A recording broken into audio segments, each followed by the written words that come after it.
Eta cenah model penceramah. Wah, itu tadi sarua. Aduh. Pengkhianat. Kiai-kiai anu asal ngajual ceramahna pengkhianat deulekeun tungtung. Lain ngagungkeun Allah. Waduh cenah kalau mah teu butuhkeun amplop mah nu penting mah jero. Hianat. Hianat. Pancena kadinya nunjuk Nah, kabeneran.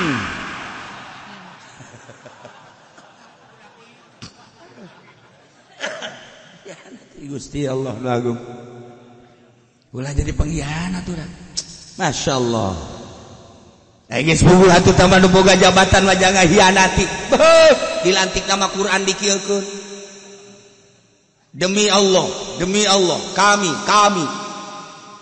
nyandang kitukeun apa Quran.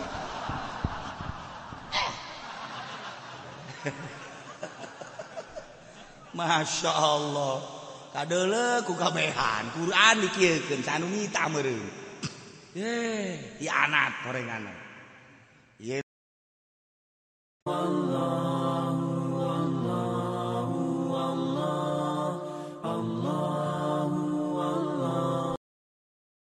Bismillahirrahmanirrahim. Ya ayyuhalladzina amanu la takhunu Allah war rasul wa takhunu amanatikum wa antum ta'lamun.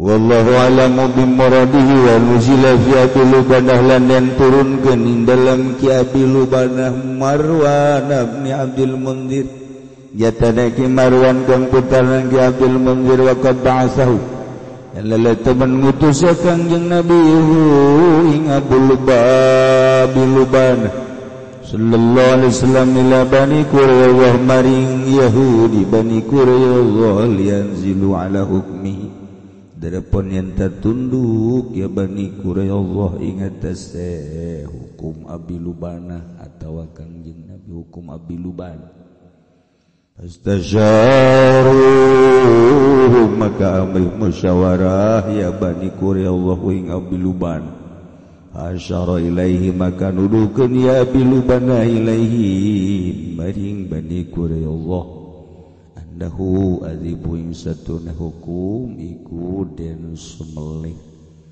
ya anna ya lahu amalahu fihim kana satuhuna pirang-pirang keluarga bilubana lan hartane abulbana iku tetep ing dalem bani Quraizah dan turunkeun ayat ya ayyuhalladzina amanu eling-eling ngageng padang iman keun ya alladzina qabla takhunullah aja ngakhianati sira kabeh ing Allah war rasul lan ingkang jeung Rasulullah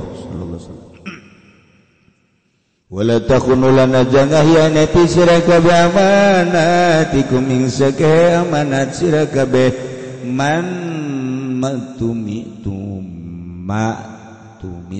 alai tegese barang kang den percaya sira kabeh ngatasé midadini wa ghairihi saking agama lan liyane din wa antum ta'lamun halau ta sira kabeh ku waru sira kabeh wa'lamu annama amwalukum wa auladukum fitnah wa anna Allaha 'indahu ajrun 'azim. Allahu a'lam bimuradi wa alamulan pada waru sira kabeh annama amalukum an pasti dautu pirang harta sira kabeh lan pirang anak sira kabeh fitnatun iku fitnah lakum kada sira kabeh Saddatun an umuril akhirah kang nyegah saking pirang-pirang urusan akhirat. Wa anallaha lan ing satude Allah indahu iku tetep ing dalam sanding Allah ajrun azim utawi ganjaran kang agung fala tafutuhu bi muraatil amwal wal aulad. Maka jangan patakan sira kabehu ing ajrun azim kalawan ngaraksa ing pirang harta lan pirang anak. Wal khianat li ajlihim kena arah-arah amwalan aulad.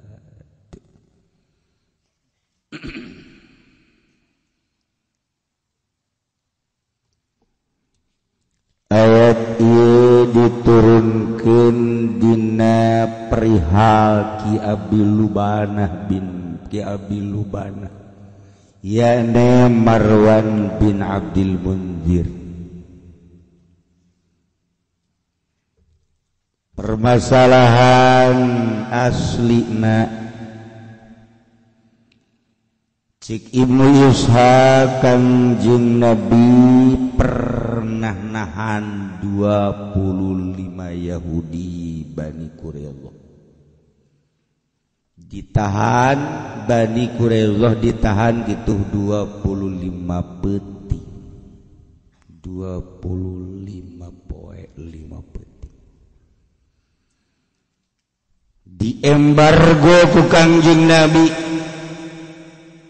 perekonomian ditahan sehingga kelabakanlah Bani Quraidah. Jadi lemun aya penahanan embargo kan perekonomian teu jalan. Ketika perekonomian teu jalan, perpolitikan jadi kalut. Ketika perpolitikan kalut, maka terjadilah huru-hara. Negara lamun diembargo kurang kuat. Seperti baheula orang di zaman Bung Karno pernah diembargo. Lantaran masyarakatna beriman kuat tegar. Nu kuari urang dek ngabilukeun negara ye, negara teh maksudna makhluk-makhluk umat bangsa dek dikembalikeun deui tina perekonomian. Nu kuari keur dijalankeun dek dibalikeun deui ka pertanian. Ieu teu kararuateun ngabe. Teu kuat. Aduh, cenah tuh kami bakal kumaha. Sebab geus geunaheun hirup mewah, bangunan menjulang tinggi. Dahareun sakieu poharana. Kendaraan pohara. Cewek-cewek ambalaya. Aduh, geus. Da urang teh teu sanggup, kulantaran teu sanggup nuturkeun, ngahutang. Padahal lamun urang kuat di embargo geus urang hirup saaya-aya di negara urang, subur negara urang. Negara urang mah nanaon ge aya atuh sok geura. Kadaharan geus teu kudu make sangu-sangu boborosan ge ambalaya. Cente aya. Bangsa saok ambalaya kene. Suweg-suweg loba kene. Naon ambalaya, urang mah sebenarnya kuat teh. Kan teu kuat teh lain masyarakatna ieu si ituna nu teu kuat. Masyarakat mah justru sakikieuna bae. Di embargo kuari masyarakat mah seuseurean kabeh ge. Di masyarakat mah biasa bae. Nu teu kuat bae eta ti camat ka luhur. Kuat teh embung. Nah, ikir carita negara nu mantak loba permaksiatan lantaran lancar perekonomian. Kulantaran lancar perekonomian, perpolitikan ge lancar. Akibatna permaksiatan subur. Perekonomian subur lancar. Kendaraan loba. Kendaraan eta kan masrokna jang ulin. Mayoritas kan jang ulin. Lebaran kamari macet di tempat rekreasi. Emang di tempat rekreasi maraca sholawat ngan dinya? Sholat henteu atuh sebagian. Da teh eta tarugus karar itu kan akibat perekonomian subur, nu macet teh di tempat rekreasi, berarti kan arulin, suburlah permaksiatan. subur permaksiatan. Eta teh ku coba ekonomi pas-pasan mah. Diajak urang, yuk urang ka Karang Bolong teu hanai aing. Teu hanai segala. Boro-boro ka ditu aing ngarokok hese. Daek dia.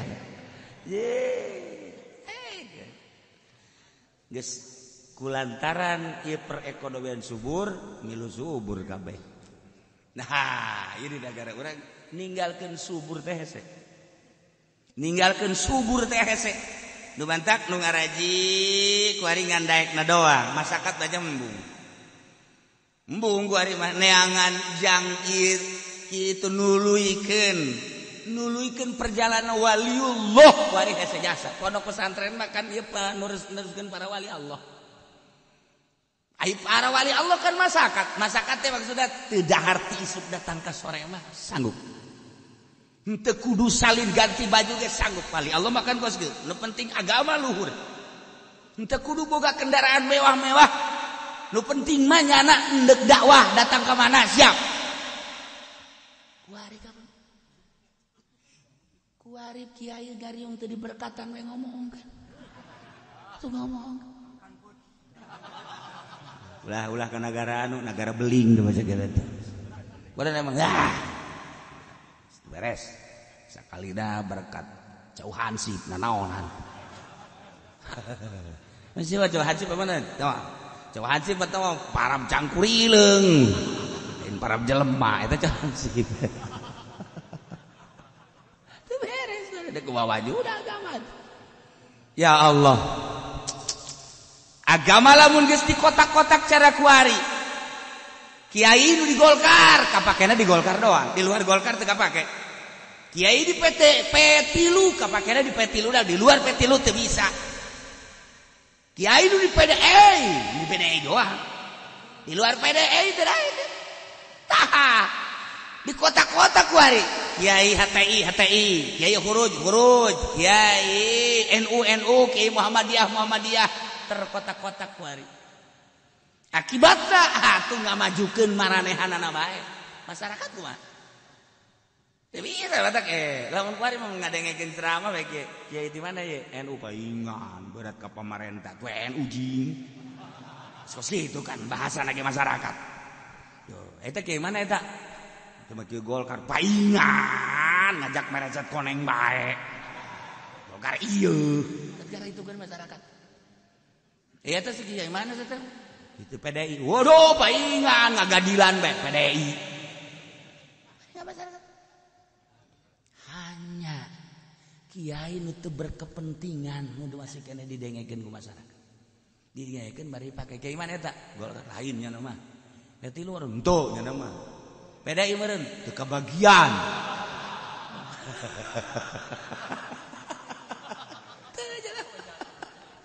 NU lain ya huruf lain hatelanya lu ngaji baik oh iya bersih ya karak rada didengekeun asal kadang-kadang kiai mana sih teh bagus tuh ceritana nama tapi bangun kos kitu teh mah ceritana kiai teh NU paingan berat ka si eta geus teu bisa henteu kos kitulah kaayaanana deuk kumaha atuh anu timbul bahasa masyarakat teh seperti kitu terkotak-kotak deuk sanu ngarapian coba kuari deuk dinasehatan ku NU tek ceuli datang ka bisa didengekeun sebabnya anak kadengena berbau ka ditu kuari deuk dinasehatan ku FPI tek ceuli bisa mah bisa bae brul-brulan jang supaya didengekeun dipake moal sebab naon geus kanyahoan nya mah kelompokna eta bae coba kiai mana teh ya kiai HTI teu bisa sebab jana deuk didinya bae kurud embung aing daripada jujubahan ka ditu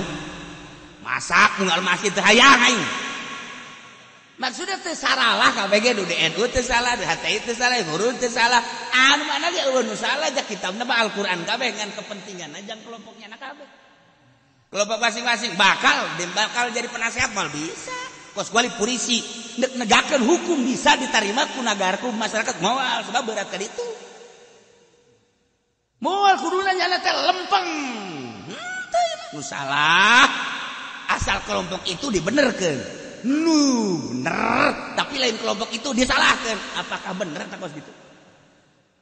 Apakah bener takos cak polisi jipan gitu amat di neraka siang ke? Emang ngalempeng-lempengkeun jurig sia doang. Engke sia kuari mah heueuh bae. Engke tah aing mah tah ngaji tah.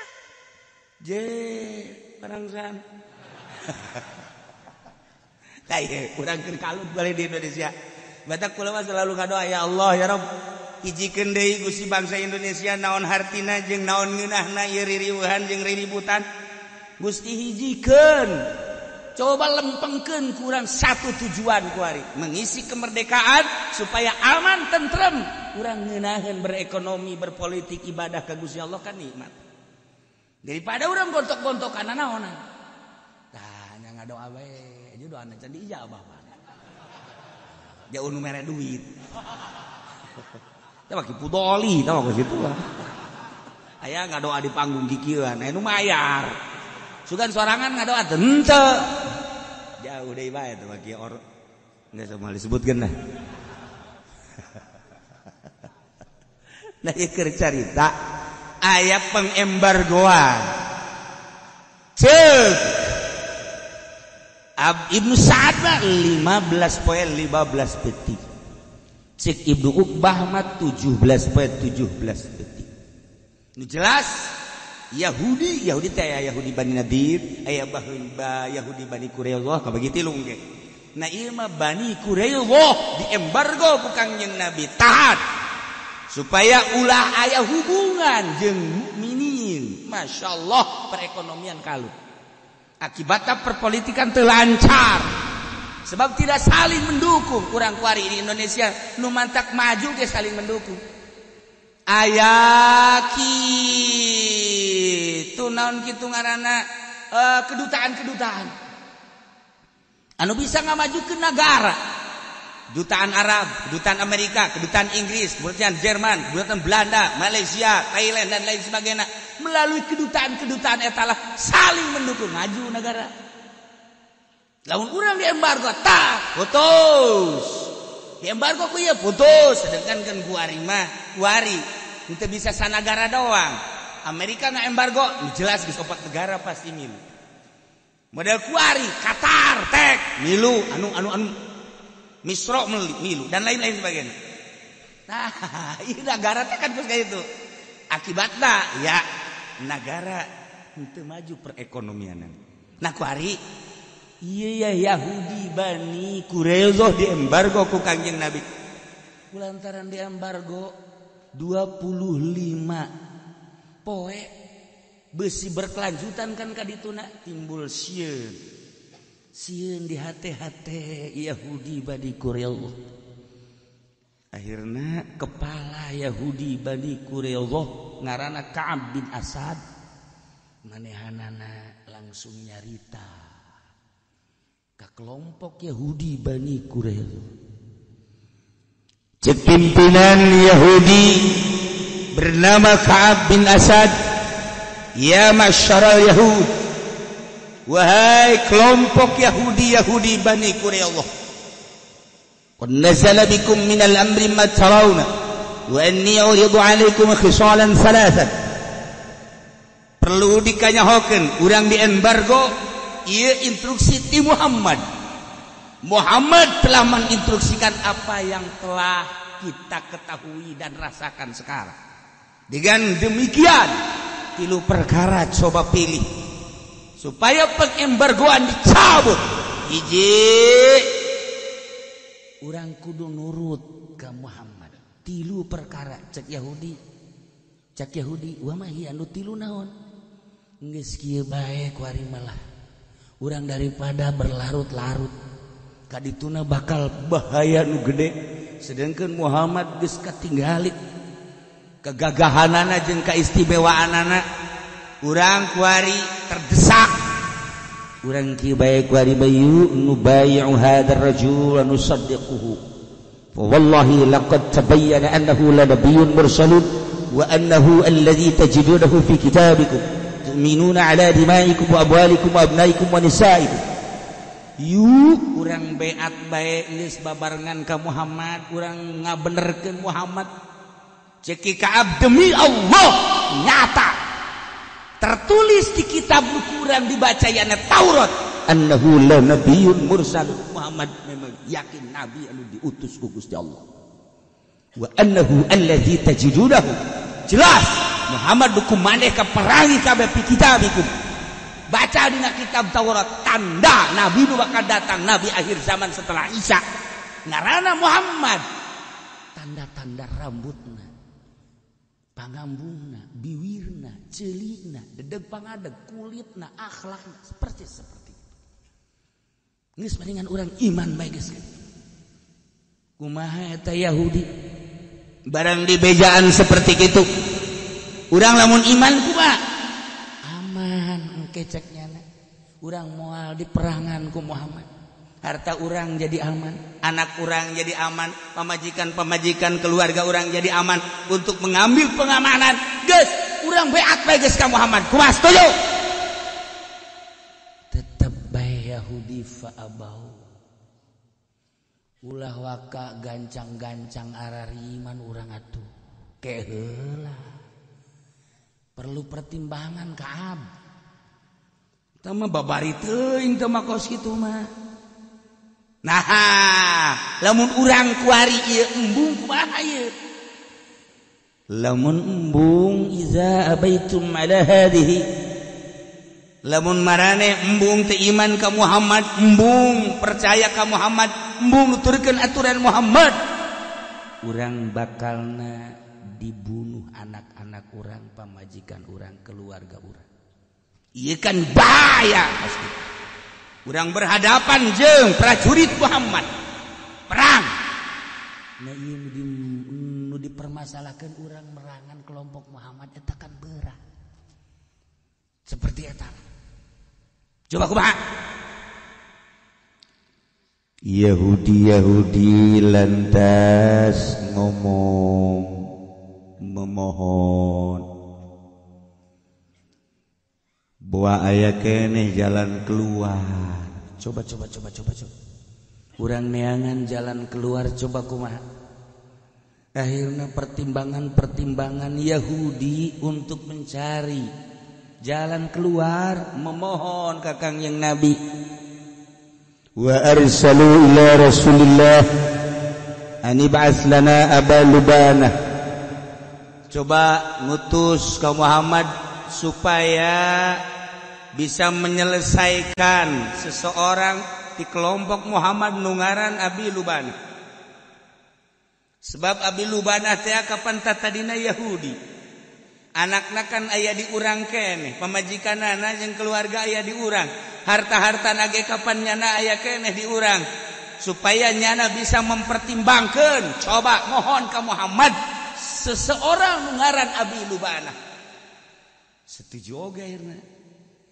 Datang kelompok Yahudi Bani Quraisyah ke Kangjeng untuk memohon supaya diutus salah seorang nungaran Abi Lubanah dalam rangka menyelesaikan konflik supaya ulah berlarut-larut. Kudu kos kitu di negara ge. Di negara orang konflik kamari. Di antarana konflik anu teu nyaman. Lantaran ketidaksetujuanana masyarakat Jakarta dipimpin ku Ahok. Maka terjadilah demo besar-besaran. Nu kudu namakan dipanggil aya naon ieu mah deuk datang ka istana kok teu meunang. Ieu teh salah tas eta. Tetapi lain berarti salah secara total. Horenganan meureunanan ieu kan kembali ke konstitusi. Siapa yang heran? Bangun sinis teh. Lantaran ieu dipilih ku masyarakat, maka dikembalikan ke masyarakat. Sebab lawan, sebab hanya kelompok kecil lah yang tidak setuju. Nah dengan demikian kembali ke konstitusi. Dengan demikian tunggu kita adu kekuatan.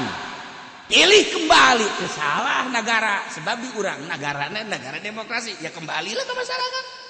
Dengan demikian kita uji coba kekuatan. Cuman masih kena ditangtayungan ku Gusti Allah. Alhamdulillah. Ahok kaok. Selesai permasalahan. Padahal ningali demo nu sakitu gedena mestina kan jana datang ke istana teh kudu dipanggil deui. Ja aya penasehat kan di negara teh. Wiranto penasehatna Ki Hasyim Muzadi penasehatna dan lain-lain sebagainya. Atuh batak naon? Teh panggil. Ngomong duaan. Sang pendemo dengan presiden. Tontonkan ku urang kabeh. Tanya, naon alasan-alasanana? Kan ngeunaheun mestina kitu. Tetapi geus kuari kembali ke konstitusi salah geus. Alhamdulillah tinggal kuari permasalahanana ieu adalah konflik. Konflik naon nu keur dipermasalahkeun di Indonesia mestina kan dipanggil. Konflik kan macam-macam di Indonesia teh, konflikna konflik politik, konflikna konflik perekonomian, konflikna konflik perbudayaan, konflikna konflik agama, penganiayaan, konflik agama, penistaan dan lain sebagainya. Ila konflik-konflik ieu nu kudu diselesaikan. Nah, kudu cerdas pemerintah teh atuh konflik naon ieu permasalahan teh. Jadi negara teh aya menteri-menterina. Jadi negara teh aya DPR-DPR-na. Jadi negara teh aya MPR-MPR-na, aya penasehat-penasehatna. Kau untuk bisa menyelesaikan konflik bangunna, tapi ternyata alhamdulillah selesai. Kembali ke adu kekuatan. Nah, iya kan model kosnya ya. Untuk menyelesaikan konflik. Sehingga diembargo ku Kangjeng Nabi. Iya konflik besi berkelanjutan. Perekonomian macet, perpolitikan terjalan, perbudayaan macet. Maka dinasehati ku ketua Yahudi. Jadi terimakan ku masyarakatna. Permasalahan anak ini adalah permasalahan naon. Coba konflik yang orang selesaikan. Mohon salah seorang dari mukminin rombongan Muhammad supaya berhadapan dengan Yahudi Bani Quraidah untuk menyelesaikan konflik. Masya Allah, geus dicontohan ti baheula. Jai. Kok salah geus dicontohan ti baheula ge? Kan geuna. Kepala linter kan kabeh. Konflik naon bae ge? Konflik rumah tangga nu tadina dianterkeun ku ari papisah henteu meunang ngeuneunahan ge atuh ngutus salah saurang untuk menyelesaikan konflik rumah tangga. Kok nu tadina direpokkeun ku ari teh repok sih? Nah, atuh hakamam min ahli wa hakamam min ahliha. Ye, atuh jelas. Atawa kieu, ieu rumah tangga nu kuduna repok, kok ieu konflik terus we tambah pamajikan. Hayangnya tambah konflik apa selesai ya? Atawa tsunami ya? Konflik-konflik model koskieu kan patalina jeung negara. Nah, kunaon ieu Yahudi menta diutus nu ngaran Abi Lubana. Aya trik jeung unsur politis di jero. Bisa selesai asana ku Abi Lubana. Urang iman begitu saja, waduh tidak mungkin cek Yahudi. Bari di hateletik da bener aja Muhammad teh tertera ieu di kitab Taurat eta mana persis. Tetapi kapan urang teh akan boga kitu nan budaya-budaya jeung boga harga diri masa kudu imban kabeh ka Muhammad teu bisa diselesaikan tetap hese. Maka Abi Lubana dimohon ka Kangjeng Nabi, diutuslah ku Kangjeng Nabi turun ayat ieu nuzila fi Abi Lubana ngaranna Marwan bin Abdul Mundir. Lalu diutus ku Kangjeng Nabi ka kelompok Yahudi Bani Quraidah. Maksudna liyanzilu ala hukmi, supaya tunduk Bani Quraidah atas hukum-hukum Abi Luban. Astasyaruhu, mohon musyawarah. Kelompok Yahudi Bani Quraidah terhadap Abi Luban untuk menyelesaikan konflik tersebut. Diutus ku Kangjeng Nabi. Hai Abi Lubana, kelompok Yahudi Bani Quraidah anu kuari di embargo lantaran tertunduk karena aturan-aturan Al-Quranul Karim, diselesaikan ku ketuana ku pemimpinna untuk supaya beat ternyata nyana moheng. Apa itu moheng? Duh, siapa hese teh ka moheng ngacan. Moheng eta ngajengkat bumi. Maka aya permohonan di Yahudi Bani Quraidah maneh supaya datang ka ditu untuk menyelesaikan konflik ya. Selesaikan Abi Lubana. Siap.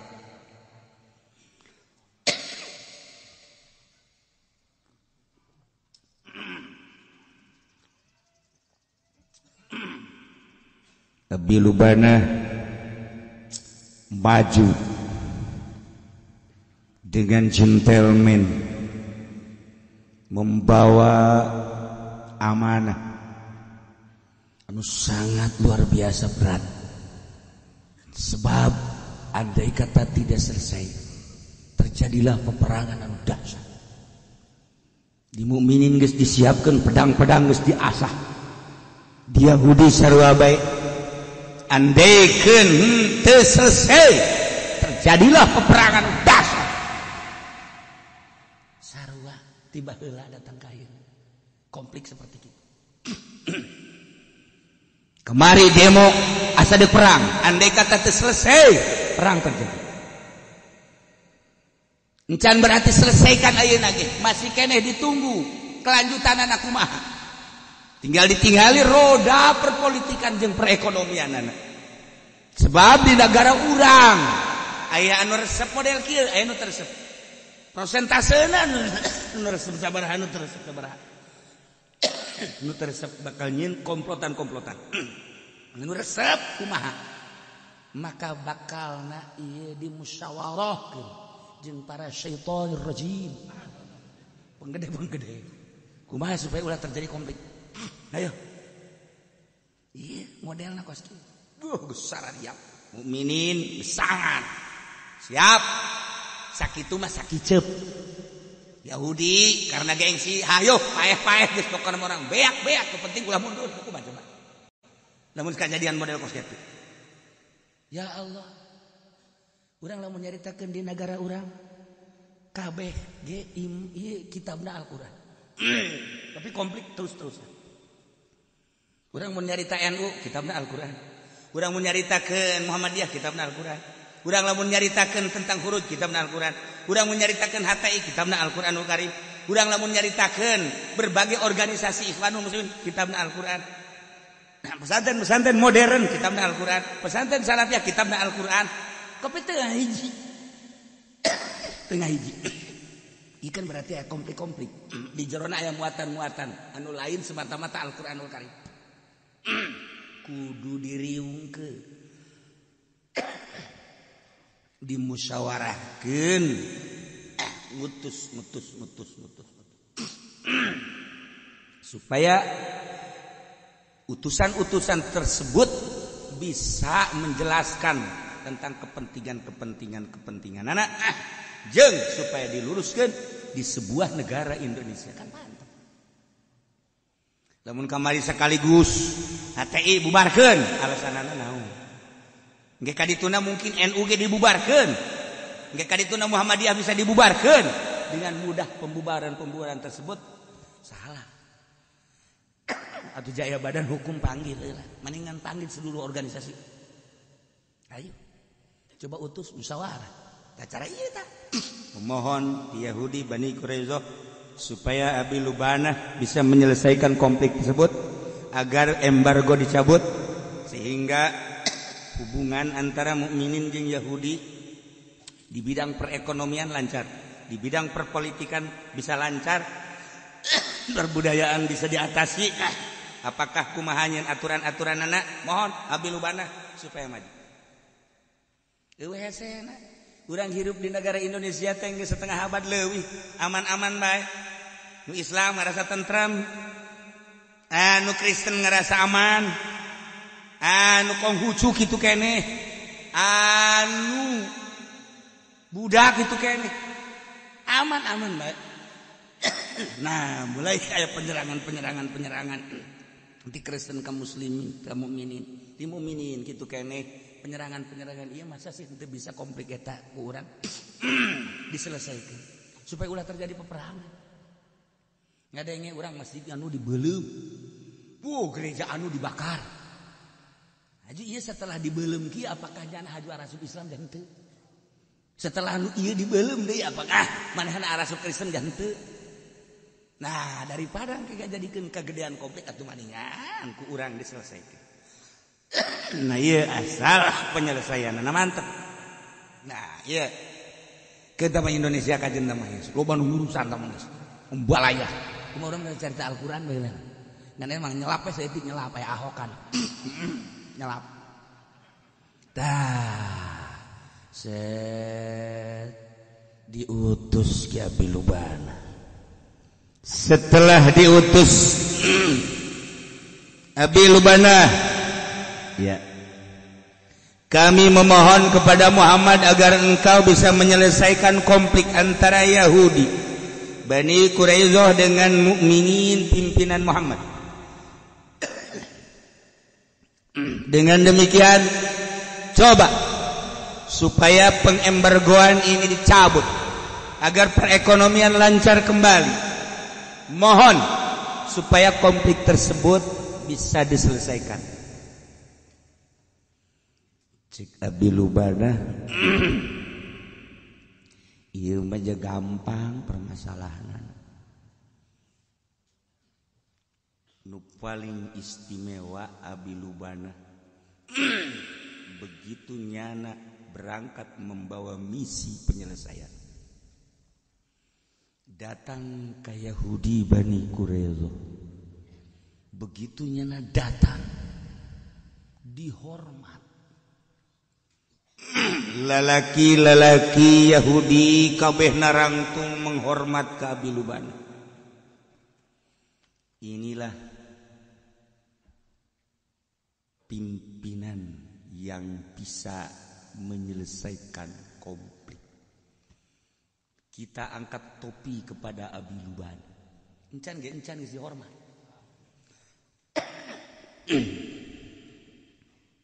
Awewe di Jakabe sungkem.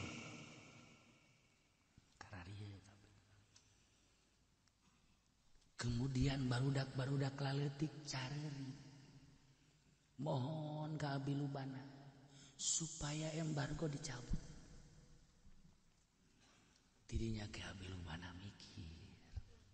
Cek Abi Lubana lamun ieu dilanjut permasalahan. Sedengkeun harta aing loba di ditu. Sedengkeun turunan aing teh aya di ditu. Anak aing lain anak aing bae meureun anak ua aing, anak mamang aing, anak adi aing. Tetangga aing, wah ieu lamun peperangan bae. Terutama kebon-kebon aing yang perusahaan aing bisa hancur.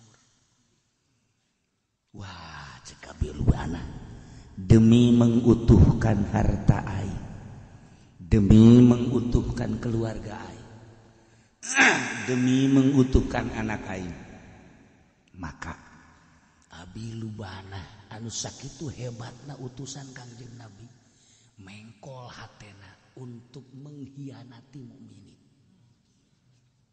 Politik seperti itu, politik mah seperti itu.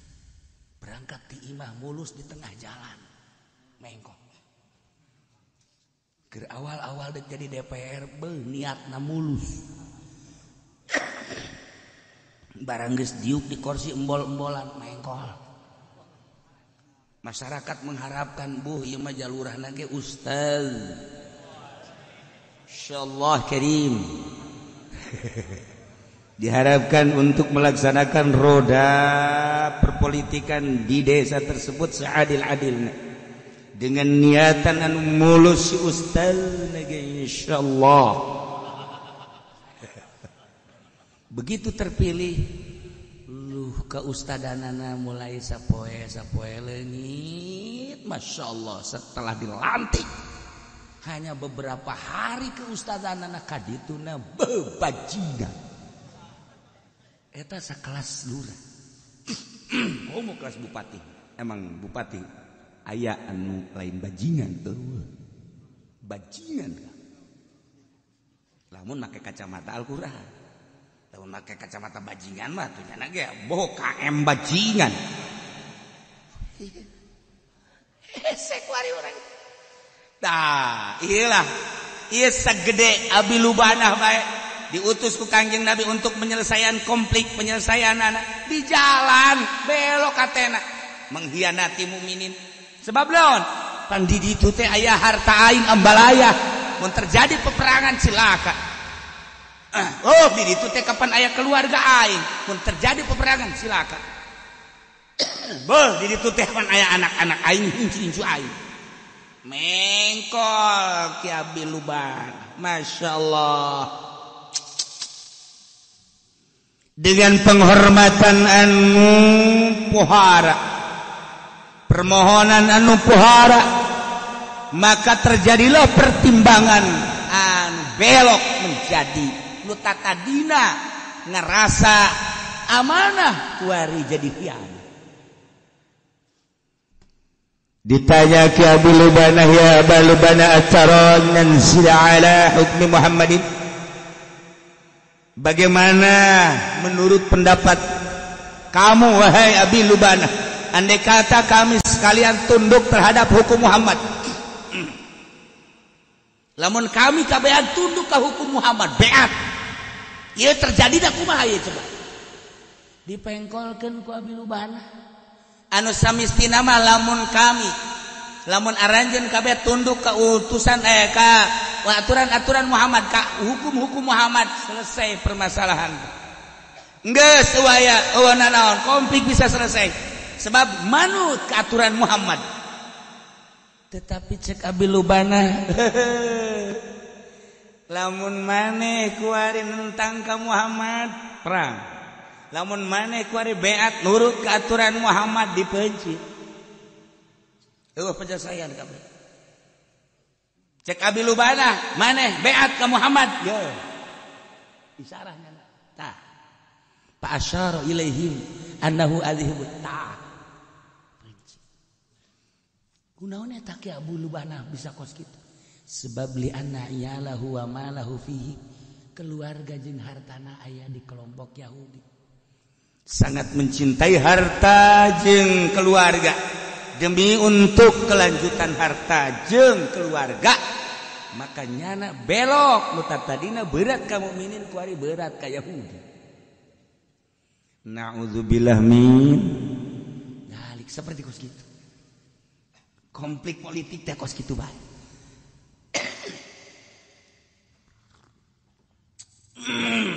Teureun-eureun terus bae di negara kitu bae kuari ge terus bae kuari leuwih dahsyat. Maka kulantaran hianatna Abi Lubanah, Ki Abi Lubanah kembali ke mukminin, embung menghadap Kangjeng Nabi. Dianggap bakal bisa menyelesaikan, ternyata tambah konflik. Sebab pengkhianatan terhadap Allah jeung Rasulna, terhadap amanat-amanat. Turunlah ayat ini. Ya ayyuhalladzina amanu la tahunullaha war rasul.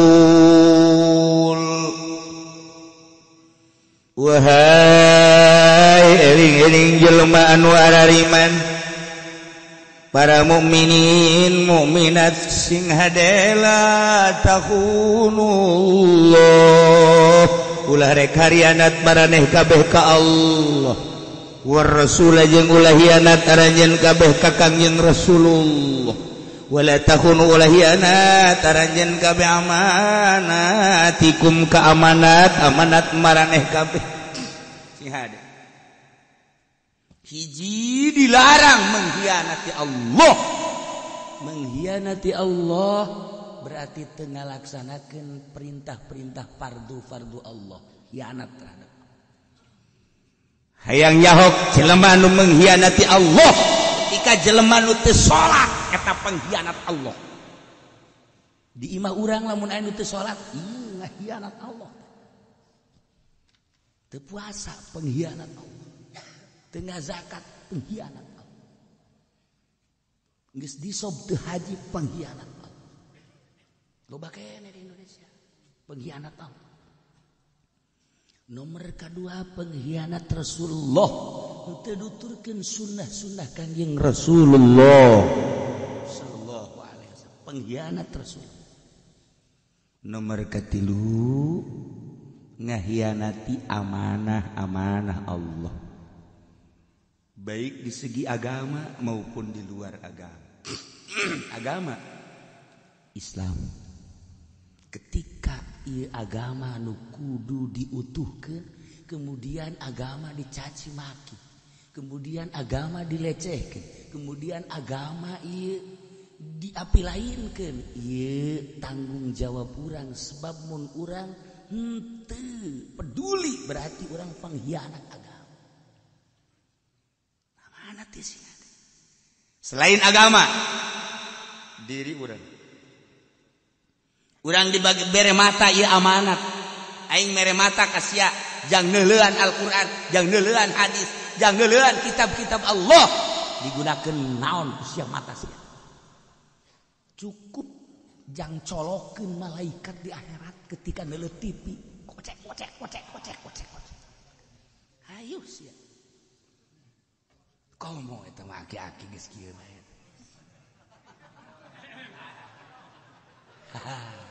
Geus sama geus disiapkeun ku ari timah digolotrokeun. Udang hees lain ngalawudu.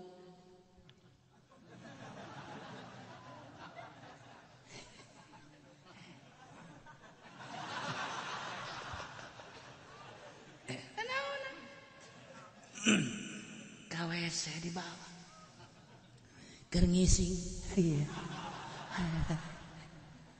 tarolol kabeh pengkhianat itu.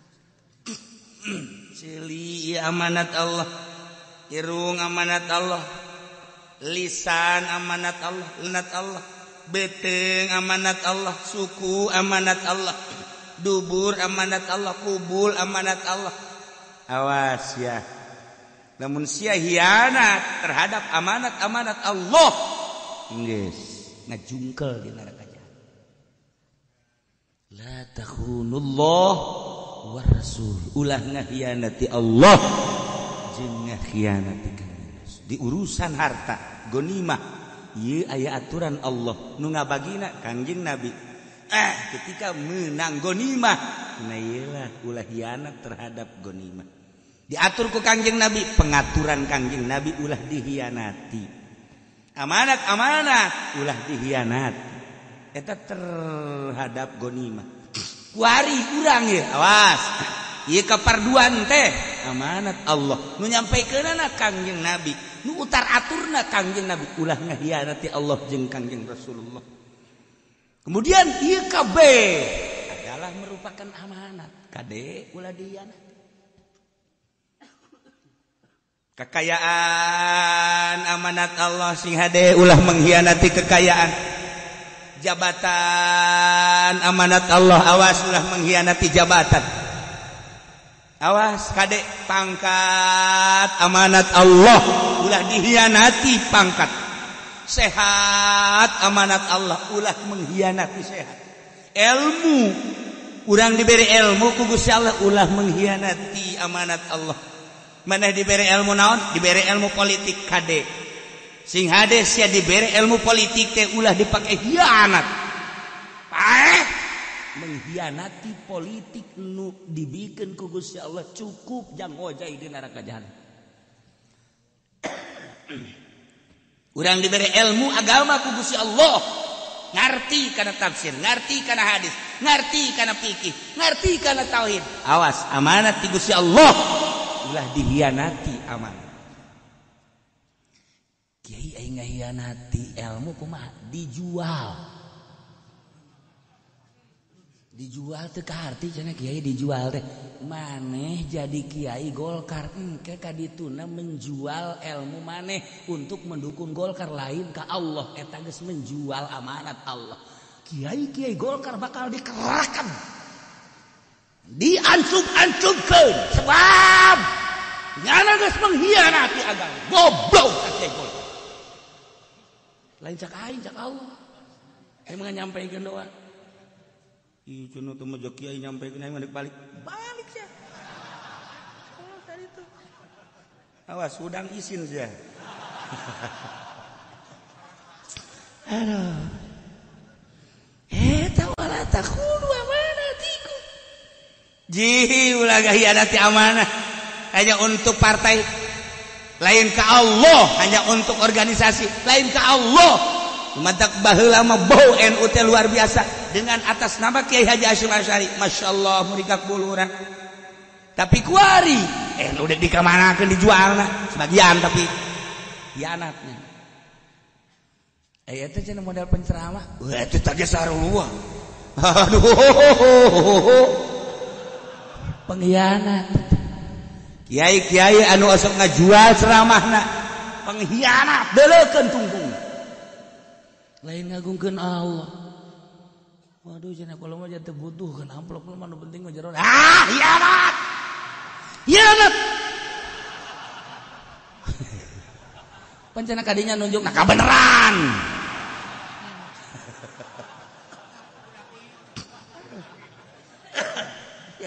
Gusti Allah nu agung. Ulah jadi pengkhianat urang. Masyaallah. Geus bubuh atuh tambah nu boga jabatan mah jangan hianati. Dilantik nama Quran dikieukeun. Demi Allah kami nyandang kitu keun apa Quran.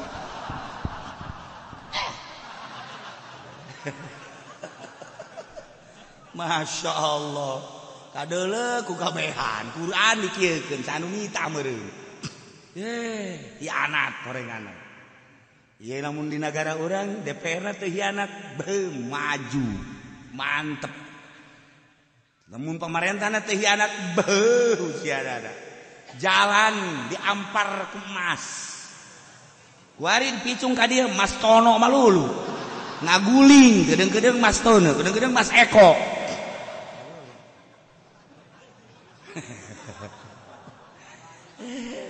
Akibat naon ya? Hianat. Mun teu hianat bawa di mana lagi? Iya tanda hianat. Jadi kuari mah kabehan ieu pengkhianat urang. Kabehan atuh kuari mah pengkhianat. Geus puguh kiaina ge jangan jualan ceramah hianat. Ke ditanya ke di akhirat. Geus puguh anu di kelompok mah demi kelompok na hianat, lain demi Allah. Hianat berarti. Geus puguh pemerintahna hanya untuk kantongna bae hianat. Nah melalui ayat ieu coba urang supaya terbuka hati urang lain dek ngagogoreng kiai, lain dek ngagogoreng masalah kitu pemerintah, tapi supaya terbuka urang supaya ulah aya di jero ayat ieu. Hindari coba pengkhianatan. Sebab ieu ayat teh khusus nama jangka bilubadah, umum nama jang seluruh masyarakat, seluruh manusia datang ke yaumul qiyamah. Ya ayyuhalladzina amanu jelema nu ariman nu aya di Cikupa. Aya Cikupa aya tadi. Eta. La tahunullah war rasul. Mukminin mukminat Cikupa, ulah osok ngahianati Allah. Tuti sarolat urang Cikupa tarolol. Tenurut ke aturan Kangjeng Rasulullah garoblog. Wala takhunu amanatikum ulah hianat ka amanat maraneh kabeh nu geus ditemblekeun ku Gusti Allah ka maneh sing hade ieu amanat khusus Cikupa. Bacakeun deui ku urang di Bojong. Ya ayyuhalladzina amanu urang Bojong. Aya di dieu Bojong. Sing hade sia nyeureun sendalna ulah ngamana ulah hianat. Kunaon di Quran aya Bojong. Masya Allah. Urang sepatan nu mantap kami embung ge hinum di sepatan hanyir.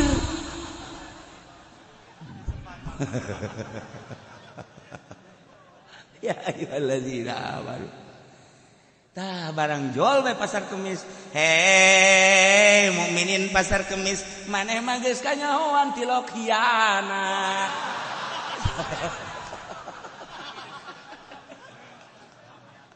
Demo kabeh. Ieu sih adalah takhunullah ulah mengkhianati Allah. Perintah-perintahna tugas-tugas secara faraid fardu-farduna laksanakan. Sing hade diri urang bisa jadi pengkhianat Allah ketika datang waktu salat. Mun teu salat mengkhianati Allah. Lamun geus mengkhianati Allah atuh babarieun Allah mah. Goblok sia dihirupan ku aing, disehatan ku aing. Dibere tanaga ku aing nghianati ka aing. Ayo sia. Geus ditungguan ku aing sia, ayo. Isukna teu salat teh, isukna teu salat teh. Nah. Naiknya motor teh. Bro. Masya Allah ngubrus ka empang batur. Itu buku teu karupan ngubrus, bahasa anu disalahkeun coba yuk. Tabrakan onam aya si disalahkeun ai ngubrus. Motor hancur nyanana bengep. Aya nyalahkeun saha coba yuk. Paling ge goblok ge sanu nyen empang. Sak nu boga lae tol sia. Kunaon nyalahkeun empang aing. Coba cenah mun empang maing moal ngubrus hei goblok sia.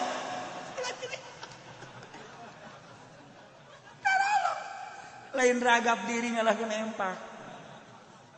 Nah, la takhunullah kade-kade ulah mengkhianati Allah. Nah, jang urang mah jang nu ngararaji bae aja nu teu ngaji mah geus kudu dibejaan lah. Geus kudu ieu mah jang urang bae geus jang urang. Geus jang urang bae awak sing ada ulah mengkhianati Allah geus. Sing ada. War Rasul sebab Kanjeng Rasul anu utar atur. Allah ngainstruksikeun salat waktu-waktuna jeung cara-carana kan teu nyaho urang diatur lagu Kanjeng Rasul ngaranna sunnatur Rasul. Diatur ku Kanjeng Rasul sallu kama raaitumuni usolli. Salat maraneh kabeh sakumaha maneh neuleuh ka kaula salat. Ayo zuhur 4 rakaat adeuleuh kan ku maneh, asar 4 rakaat adeuleuh kan ku maneh, magrib 3 rakaat adeuleuh kan ku maneh, isya 4 rakaat adeuleuh kan maneh, subuh 2 rakaat kan kadeuleuh sallu kama raaitumuni usolli. Ai Kanjeng di mana? Kan datang malaikat Jibril. Malaikat Jibril, "Hai Muhammad, mana geus diinstruksikeun salat?" Nyaho henteu, soal zuhur. Henteu, ya. Kanjeng malaikat Jibril ngalaksanakeun nyontoan salat zuhur ketika panon poe manceran lewat saeutik. Allahu Akbar. Malaikat Jibril datang deui waktu asar ketika panon poe kalangkangna geus sarua leuwih saeutik. Contohan ku malaikat Jibril. Allahu Akbar. Maghrib ketika panon poe disuruh malaikat Jibril datang deui maghrib. Allahu Akbar. Isya ketika itu nu beureumna geus eueuh timbul koneng las putih. Allahu Akbar. Subuh selanjutnya nakos gitulah. Sallu kama raaitumuni usolli. Geus atuh ulah mengkhianati Kanjeng Rasul, urang sakali teu salat mengkhianati Allah jeung Kanjeng Rasul. Sekaligus mengkhianati amanat di Gusti Allah. Nah, ilah soal agama sing ada. Maut salaki cepat faraid, ieu amanat. Salaki maut berarti ninggalkeun pamajikan jeung anak, pamajikan aya anak berarti sumun. Anak aya sabaraha berarti ge lil zakari mithlu hadzal unsarain. Hayo sok. Ieu tuh hese-hese. Oh, amanat ieu. Maut salaki, ieu pamajikan aya anak ngan anakna kitu. Awewe kabeh berarti pamajikan aya anak sumun tinggal anak. Nah, anakna aya 2 awewe berarti sulsen. Aya asobahan. Urang milu ka dinya deui asobah. Anu maroid. Bener henteu sih teh. Euy murahin tiluk dibere. Ieu tungtuna mah. Kita nyampaikan amanat nyana ge teu adil, goblok teh kiai.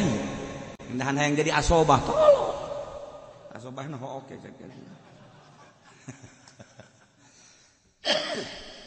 Si hade amanat.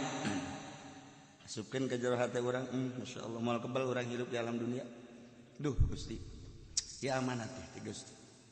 Urang sehat amanat. Urang pinter amanat. Urang jag-jag amanat, urang boga harta amanat, urang boga jabatan amanat, urang boga tahta amanat, ya Allah. Urang boga pamajikan amanat, urang boga anak amanat. Hati-hati. Ulah mengkhianati amanat. Jadi percaya ku urang ku Gusti Allah ka urang, tembleuhkeun ka urang eta adalah merupakan amanat. Nah, perhatikan moal kebal. Dulur urang nu geus tari heula ka ditu, amanatna bener apa henteu? Bapak urang geus mau itu nyandang amanatna bener apa henteu perbandingkeun. Aduh mun teu bener cilaka. Enggal urang kuari awak sing hades ya mal kebel deui jamongan geus batuk bae teh sia.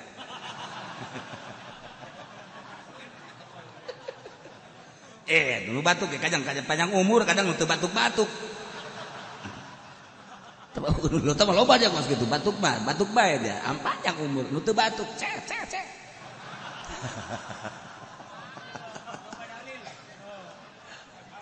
Ya Allah ya. Wa antum ta'lamun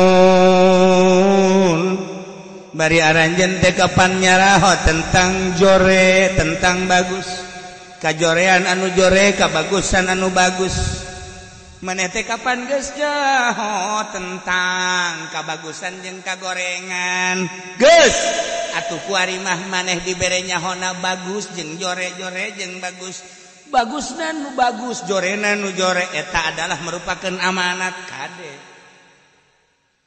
wala takhunu amanat maneh teh kapan geus nyaho dina perekonomian teh lamun memang aya hiji benda hiji barang dua hargana beda hargana berarti eta teh nu kos kitu ngaranna riba maneh geus nyaho riba teh bakalna jadi seuneun neraka eta tah kanyaho maneh sing hade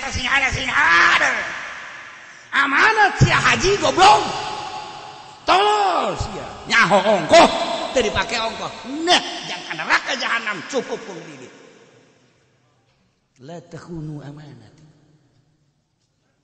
aduh cenah kiai mangkane eta nu sok dipake ngaji teh ka kiai motor kula eta aduh kreditan itu sia teh aku naon tolol kula lamun teu ngredit teu bisa ulah ngaji sia ulah ngaji geus engke boga motor nu bener karek ngaji geus kuari mah beuleum da motor heuy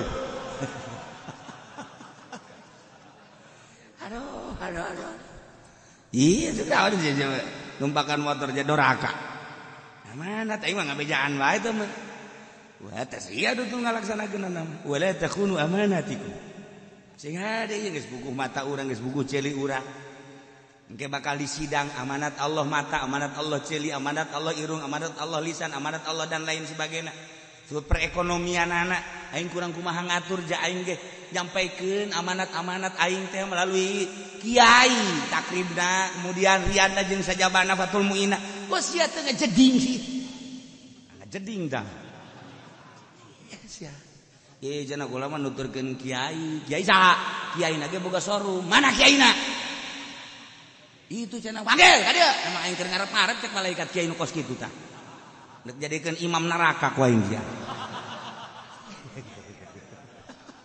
wala taqulu amanatikum ya Allah ya Rabb di akhir zaman urang Gusti Allah ngeri urang ieu ku ayat ieu abilubana ieu asli nama abilubana mengkhianati karena cinta harta cinta anak cinta keluarga terjadilah pengkhianatan terhadap Allah terjadilah pengkhianatan terhadap Rasulullah terjadilah pengkhianatan terhadap amanat-amanat anu disandangkeun ka manehanana masyaallah karim padahal antum ta'lam nu jore nu bagus bisa dikajakeun urusan benda bae oh ieu bagus ieu jore nyaho oh ieu gede ieu leutik nyaho hukum oh ieu meunang ieu mah henteu nyaho urang ku ngaji oh ieu mah haram ieu mah halal nyaho ku ari mah tetapi kunaon atuh urang mengkhianati ka nyaho urang sing bisa urang nyaho urang mengkhianati nyaho lamun peuting teh diinstruksikeun tahajud nyaho sia tapi sia teh tahajud pengkhianat sia aduh cenah kiai lain waduh keur nyaritakeun hianat sia mah embung untuk khianat mah hianatan bae lain kitu cenah teh kiai ge termasuk ya oke geus lah pokona sawa bangun ka aing terus sia teh nyaho bae mah nya aing beja tahajud ka sia di ditu nage wa minal laili fatahajjat bihi nafilatan laka asa ayab asa ka maqamam mahmuda mun ente hayang boga maqamam mahmuda tahajud lamun ente tilok tahajud moal boga maqamam mahmuda ente hayang boga maqamam mahmuda maqam mahmud teh dikasorgakeun tahajud geus nyaho ta urang nyaho coba penting tinggal pemajikanana we gadengekeun bareng isuk-isuk ka haji pengkhianat. Nah, urang kiai ge nu teu tahajud pengkhianat.